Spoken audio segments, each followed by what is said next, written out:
Two blind men waited at the end of an era, contemplating beauty.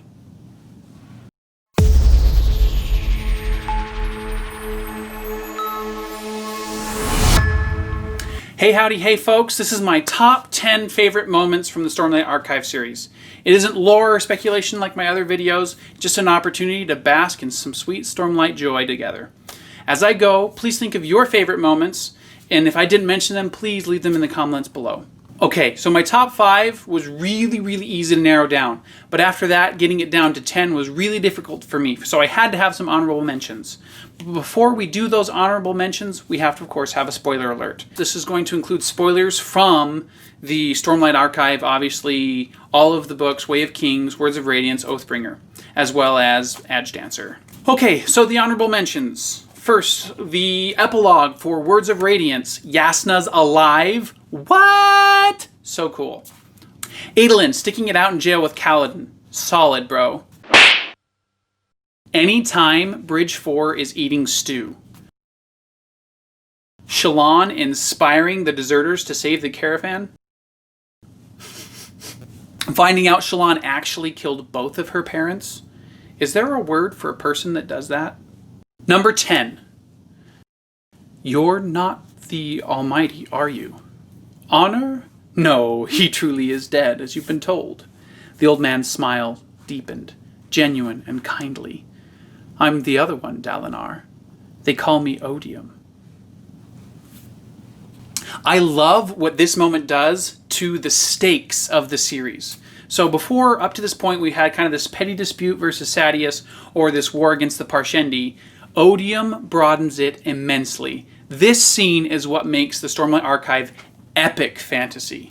It's also been built up to really well. It kept us guessing and giving us some of this wonder surrounding ODIUM because we haven't really met him. Very similar to what Star Wars does with Emperor Palpatine in not getting to really meet him until Return of the Jedi. I also love the confidence that ODIUM has just strolling in unannounced like he owns the planet. It's very unnerving, kind of like Magnuson in the Sherlock series, someone that you can really hate. Number 9. Once they were gone, Wit rolled over and looked at the pattern that now covered his palm. It seemed to be trembling. Life before death, little one, Wit whispered. So I love this chapter. I love the pattern that all of the epilogues in the Stormlight Archive series are from Wit's perspective. Him insulting a man, in the end only to realize that he was speaking the wrong language. Classic! More importantly, I love seeing the kindness that Wit has towards the people, and the pairing that he has of the abandoned girl and the shell-shocked woman. It's just a beautiful pairing there, and I think Sanderson does a great job of helping us love Wit with that type of action. Finally, we see him use quite a bit of power in this epilogue, confirming to us some of the things that he can do, which is super fun for fans like us. Number 8. I'm sorry, Lift said. He looked to her, face lit red by the continuous lightning, tears mixing with the rain. You actually are, he said. And then, by instinct, she did something she would never have thought possible. She hugged darkness. He clung to her, this monster, this callous thing that had once been a herald. He clung to her and wept in the storm. Who doesn't like Lift? Or being awesome. Lift is always unconventional, but her way of living her oath to remember those who have been forgotten is wonderful throughout all of Edge Dancer, but especially so with NALE, Herald of Justice, a man who seems to have forgotten himself. It's a beautiful moment in the series where we see someone be incredibly heroic, but without being violent. It is understanding and compassion that wins the day here. And Sanderson crafting a scenario where that is feasibly possible and works is very impressive. Number 7. If you start to be in a better mood, it will destroy the whole variety of this trip. Variety? He asked. Yes, if we're both pleasant, there's no artistry to it. You see, great art is a matter of contrast, some lights and some darks. The happy, smiling, radiant lady, and the dark, brooding, malodorous bridgeman. That, he stopped. Malodorous? This was just a fun action-adventure type segment from the Stormlight Archive series, a la Mummy or Indiana Jones or Princess Bride in the Fire Swamp. Shallan and Kaladin having their own swapping pun battle of wits that makes it so fun to read. It's also hilarious how they both think that they saved the other from the fall from the bridge. On a deeper note, they both have been carrying these secret burdens, and they feel so good when they finally get to share those with one another during the high storm. And of course, we have the awesome battle against a chasm fiend, and in the end, they have to lie about how they got the gem heart from it at the end. It creates a feeling that makes us feel like for sure that they're going to be getting together. We get the SHALLAN moment, and that humans love that budding romance. Amazingly, we're still okay with it not actually happening, which is strange. Number 6. JASNAH dismissed her sword. She fell to her knees, then pulled RENARIN into an embrace. He broke down crying, like he had as a boy, bearing his head in her shoulder.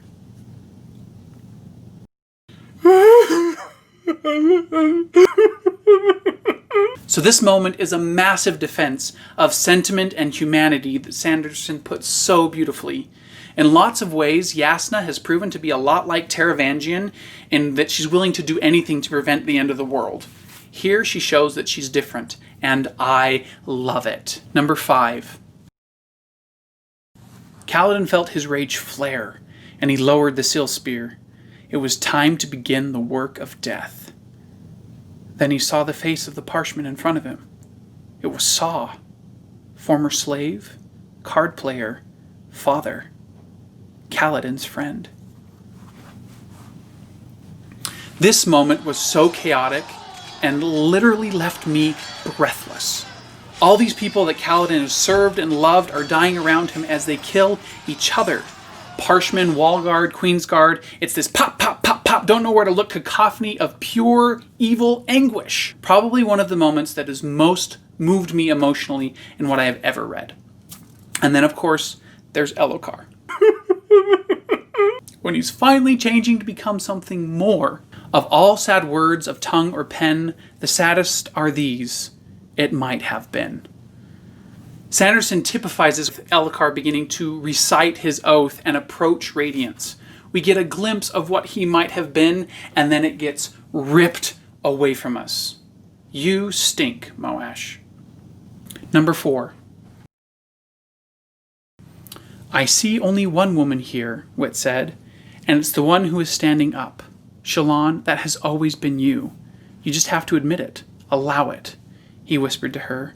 It's all right to hurt. Like the previous moment for Kaladin, this is when it all falls apart for Shallan. Vale, who Shallan has depended on greatly, is exposed for the hoax that she is of not actually having really lived on the streets and knowing all that's going on there. And the local gang kills the street urchin that she has been helping. She is in despair, and Wit comes, and it literally says that the newcomer brought his light to her doorway, and that when they're done, that she followed Wit out into the light. It's this gorgeous moment of helping us understand ourselves, and about accepting pain and heartache and still being able to move on, talking about the value of a life, and it just resonates within the human soul. Number 3. Honor is dead, a voice whispered from beside him. DALINAR turned and looked at Captain Kaladin. He hadn't noticed the bridgeman walking down the steps behind him. Kaladin took a deep breath, then looked at DALINAR. But I'll see what I can do. If this goes poorly, take care of my men. Spear in hand, he grabbed the edge of the wall and flung himself over, dropping to the sands of the arena floor below. Yes! Okay, can I just say, so cool! What was the problem? I'm pumped. Sanderson has been explaining and building these two fighting systems in Surge Biting and Shard Plate, which aren't completely separate fighting systems, but whatever. He's been watching Kaladin get better at it. We've been watching all these duels with Adolin, and so it climaxes here amazingly with him coming together to beat the odds. We've raised the stakes for this duel because we know that it's how Adolin is going to trap Sadeas. It's also raised the stakes of the duel because we know that they are going to either kill or maim both Adolin and Renarin to prove their point. The desperation of Dalinar is very apparent, and the cowardice of the king and Meridus Amaram is also very apparent, which makes Kaladin's courage so cool when he steps in the rank of what everyone else thinks is going to be his utter death. Plus, he gets a mic drop line. Number 2. He held out a hand, summoning Oathbringer. "I am not ashamed of what I have become," he shouted, and found it to be true. It felt so strange to be free of guilt. "Other men may debase themselves to destroy me. Let them have their glory, for I will retain mine." Epic! This just makes me want to go out and do stuff.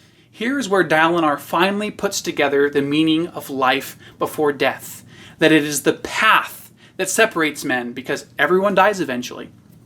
Man, makes me want to be a good person, and in the middle of a massive battle to boot. This massive battle that is the climax of The Way of Kings. And we haven't even mentioned Kaladin yet. Bridge 4 turning around and saving Dalinar and his men? What? Kaladin learns to protect others despite his own feelings. He chooses to do what is right despite his own bias, something our world could use a little bit more of.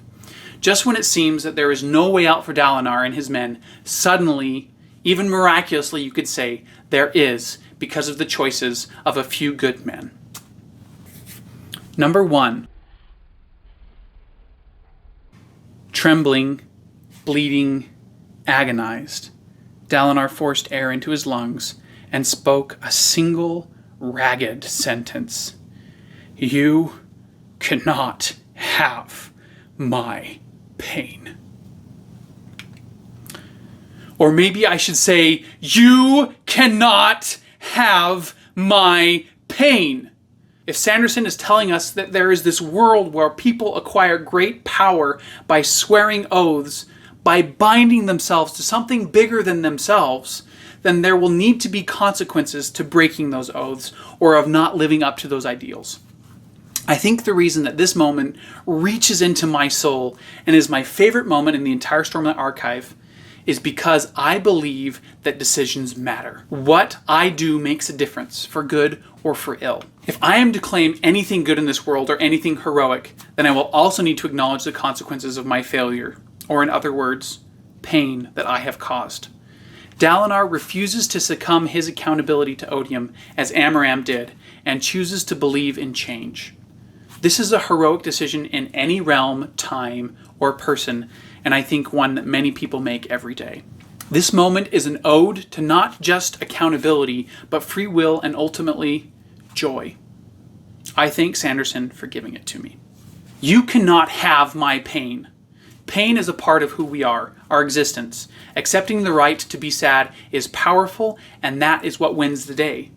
Not that my shard blade was cooler than yours, or stronger, or even this clever switch up that the villain didn't even notice. Honor and true character is what wins. So there you have it. Those are my top 10 moments in the Stormlight Archive series.